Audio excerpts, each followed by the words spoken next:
Hello, fifth graders, it's Mrs. Stallenwork.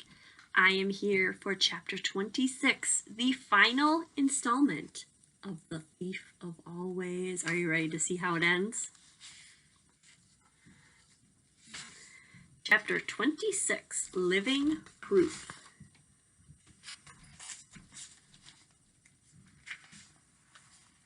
The wall of mist still hovered at the edge of Hood's domain, and it was there that the survivors gathered to say their farewells. None quite knew what adventures lay on the other side of the mist, of course. Each of the children had come into the house from a different year. Would they all find that age, give or take a month or two, awaiting them on the other side? Even if we don't get the stolen years back, Lulu said as they prepared to step into the mist, we're free because of you, Harvey. There were murmurs of thanks from the little crowd and a few grateful tears. Say something, Wendell hissed to Harvey. Why? Because you're a hero. I don't feel like one. So tell them that. Harvey raised his hands to hush the murmurs. I just want to say, we'll probably all forget about being here in a little while. A few of the children said, no, we won't, or we'll always remember you. But Harvey insisted. We will, he said. We'll grow up and we'll forget. Unless what? Asked Lulu. Unless we remind ourselves every morning, or make a story of it and tell everyone we meet. They won't believe us, said one of the children.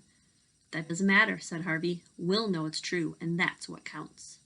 This met with approval from all sides. Now, let's go home, said Harvey. We've wasted too much time here already. Wendell nudged him in the ribs as the group dispersed. What about telling them you're not a hero? He said. Oh, yeah, said Harvey with a mischievous smile. I forgot about that. The first of the children were already braving the wall of mist, eager to put the horrors of Hood's prison behind them as soon as possible. Harvey watched them fading with every step they took and wished he'd had a moment to talk to them, to find out who they were and why they'd wandered into Hood's grip. Had they been orphans with no other place to call home, or runaways like Wendell and Lulu, or simply bored with their lives the way he'd been bored and seduced by illusions? He would never know. They were disappearing one by one until there was only Lulu, Wendell, and himself left on the inside of the wall. Well, Wendell said to Harvey, if time really is set to rights out there, then I'm going back a few more years than you. That's true. If we meet again, I'm going to be a lot older. You may not even know me. I'll know you, Harvey said. Promise? Said Wendell. I promise. With that, they shook hands, and Wendell made his departure into the mist. He was gone in 3 strides. Lulu sighed heavily. Have you ever wanted 2 things at the same time? She asked Harvey. But you knew you couldn't have both of them? Once or twice, said Harvey. Why? Because I'd like to grow up with you and be your friend. But I also wanted to go home, and I think in the year that's waiting for me on the other side of that wall, you haven't even been born yet. Harvey nodded sadly, glancing back toward the ruins. I guess we all do have one thing to thank Hood for. What's that? We were children together, he said, taking hold of their hand, at least for a little while. Lulu tried to smile, but her eyes were full of tears. Let's go together as far as we can, Harvey said. Yes, I'd like that, Lulu replied, and hand in hand they walked toward the wall. At the last moment before the mist eclipsed them, they looked around at each other, and Harvey said, Home. Then they stepped into the wall. For the first stride, he felt Lulu's hand in his, but by the second stride it had grown faint, and by the third, when he stepped out into the street, it and she had gone completely, delivered back into the time from which she'd stepped all those seasons ago. Harvey looked up at the sky. The sun had set, but its pinkish light still found the ribs of clouds laid high above him. The wind was gusty and chilled the sweat of fear and exertion on his face and spine. Teeth chattering, he started home through the darkening streets, uncertain what awaited him. It was strange that after so many victories, the simple business of walking home should defeat him. But defeat him it did. After an houring of wandering, his wits and strength, which had persevered him from every terror Hood could conjure, failed him. His head began to spin, his legs buckled beneath him, and he fell down on the sidewalk, exhausted. Luckily, 2 passersby took pity on him and gently asked him where he lived. It was dangerous, he vaguely recalled, to trust his life to total strangers, but he had no choice. All he could do was give himself over to their care and hope that the world he'd returned to still had a little kindness in it. He woke in darkness. For one heart-stopping moment he thought the Black Lake had claimed him after all, and he was down in its depths, a prisoner.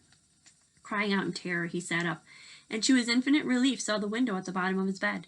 The curtain slightly parted, and heard the light patter of rain upon the sill. He was home. He swung his legs out of bed and stood up. His whole body ached as though he'd gone 10 rounds with a heavyweight boxer, but he was strong enough to hobble to the door and open it. The sound of 2 familiar voices drifted up from the bottom of the stairs. "I'm just happy he's home," he heard his mom say. "So am I," said his dad, "but we need some explanations." "We'll get them," his mom went on, "but we shouldn't push him too hard." Clinging to the banisters as he went, Harvey started down the stairs while his mom and dad continued to talk. "We need to find out the truth quickly," his father said.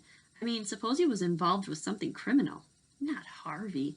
"Yes, Harvey, you saw the state of him, blood and dirt all over him. He's not been out picking roses, that's for sure." At the bottom of the stairs, Harvey halted, a little afraid to face the truth. Had anything changed, or were the 2 people just out of sight still old and frail? He went to the door and pushed it open. His mom and dad were standing with their backs to him at the window, staring out at the rain. "Hello?" he said. They both turned at the same moment, and Harvey let out a whoop of joy to see all the griefs and horrors of the house had not yet been endured in vain. Here was his prize, staring down at him, his mother and father, looking just the way they had before Rictus had come for him. The stolen years were back where they belonged, in his possession. "I'm a good thief," he said, half to himself. "Oh, my darling," said his mom, coming to him with open arms. He hugged her first, then his dad. "What have you been up to, son?" his dad wanted to know. Harvey remembered how difficult it had been to explain everything last time, so instead of even trying, he said, "I was just wandering around and I got lost. I didn't mean to get you upset." "You said something about a thief."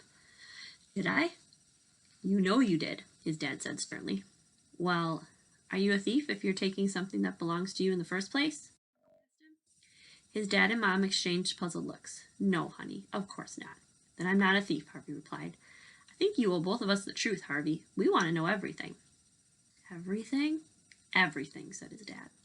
So he told them the whole tale, just as they'd asked, right from the beginning, and if their expressions had been doubtful the last time he related his adventures, they were incredulous now.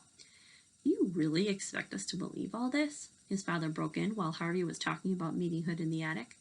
"I can take you to the house," Harvey said, "or what's left of it. I couldn't find it last time, because it hid itself from grown-ups. But Hood's gone, so there's no magic left to hide it with." Once again, his mom and dad exchanged baffled looks.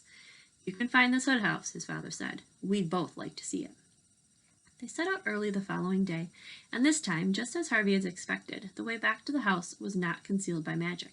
He found the streets that Rictus had first led him along easily enough, and very soon the gentle slope on which the house had once stood came into view.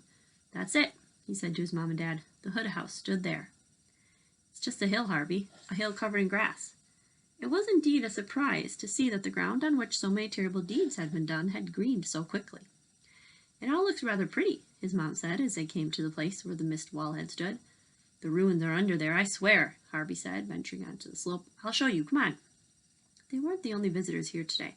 There were several kite flyers playing the wind at the top of the ridge, a dozen or more dogs romping around, children laughing as they rolled down the slope, even a pair of lovers whispering in each other's ears. Harvey resented the presence of all these people. How dare they romp and laugh and fly their kites here, he thought, as though it were just another hill. He wanted to tell them all that they were cavorting on the ruins of a vampire's house, and see how quickly that wiped the smiles off their faces. But then, he thought, perhaps it was better this way. Perhaps that the hill not be haunted by rumors and stories. The name of Hood would probably never cross the lips of those lovers and kite flyers, and why should it? His evil had no place in happy hearts. "Well," said Harvey's dad as the 3 of them climbed the slope, "this house of yours is well buried." Harvey went down on his haunches and dug at the dirt with his bare hands. The ground was soft and gave off the sweet smell of fertility. "Strange, isn't it?" said a voice. He looked up from his labors, both his fists full of dirt. A man a little older than his father was standing a few yards from him, smiling. "What are you talking about?" Harvey asked.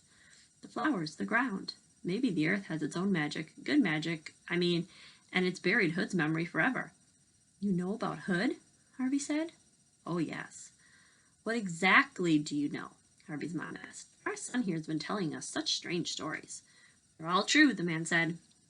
"You haven't even heard them," Harvey's dad replied. "You should trust your boy. I have it on best authority that he's a hero. Harvey's dad stared at his son with a twitch of a smile on his face. Really? He said. Were you one of Hood's prisoners? Not me, the man said. And how do you know? The man glanced over his shoulder, and there at the bottom of the slope stood a woman in a white dress. Harvey studied the stranger, trying to make out her face, but her wide-brimmed hat kept her features in shadow. He started to get to his feet, intending to take a closer look, but the man said, Don't, please. She sent me in her place just to say hello. She remembers you the way you are, young, that is, and she'd like you to remember her the same way. Lulu? Harvey murmured. The man neither confirmed nor denied this. He simply said to Harvey, I am much obliged to you, young man. I hope to be a husband to her, as you were a friend. Husband? Harvey mouthed.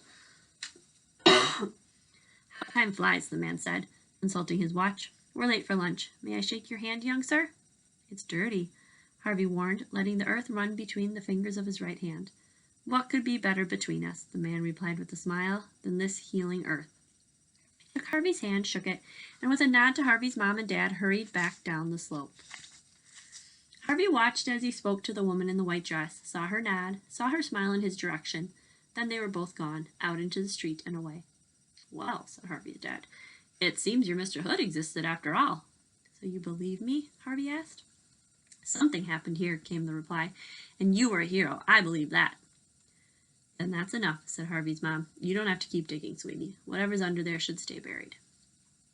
Harvey was about to empty his left hand of dirt when his dad said, Let me have that, and opened his hand. Really? I've heard a little good magic's always useful. Isn't that right? Harvey smiled and poured a fistful of dirt into his father's palm. Always, he said.